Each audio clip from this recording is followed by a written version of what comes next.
আসসালামু আলাইকুম।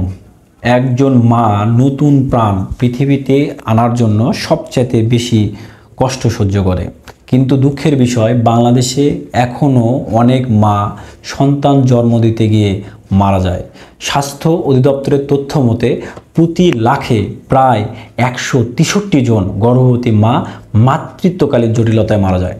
অথচ অনেকেরই জীবন বাঁচানো যেত যদি আমরা সময় মতো বিপদ সংকেতগুলো চিনতে পারতাম এবং দ্রুত ব্যবস্থা নিতে পারতাম।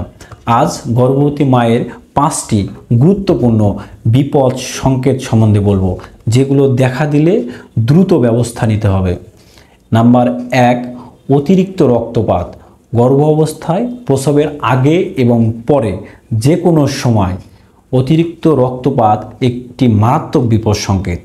বাংলাদেশে মাতৃত্বকালীন মৃত্যুর হার সবচেয়ে বেশি হওয়ার প্রধান কারণ অতিরিক্ত রক্তপাত।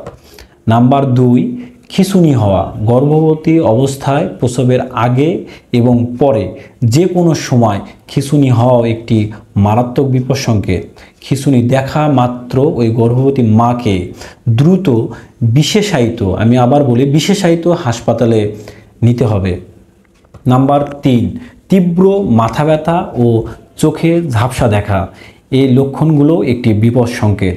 দ্রুত ব্যবস্থা না নিলে ওই গর্ভবতী মা এবং তার অনাগত সন্তানের মৃত্যুর কারণ হতে পারে। নাম্বার 4, বিলম্বিত প্রসব।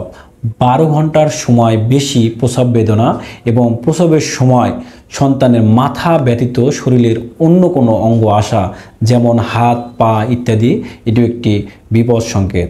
নাম্বার 5, কাঁপুনি দিয়ে জ্বর আসা। এটি শরীরের সংক্রমণের লক্ষণ, যা মা ও তার অনাগত সন্তানের জন্য খুবই ভয়ঙ্কর হতে পারে।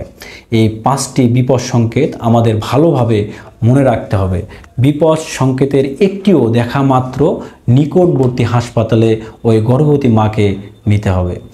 মা যদি সুস্থ থাকে, তবে একটি পরিবার, একটি সমাজও সুস্থ এবং সুখী থাকে। আসুন আমরা সবাই মায়েদের পাশে দাঁড়াই, সচেতন হই এবং সময় মতো চিকিৎসার ব্যবস্থা করি। Thank you very much.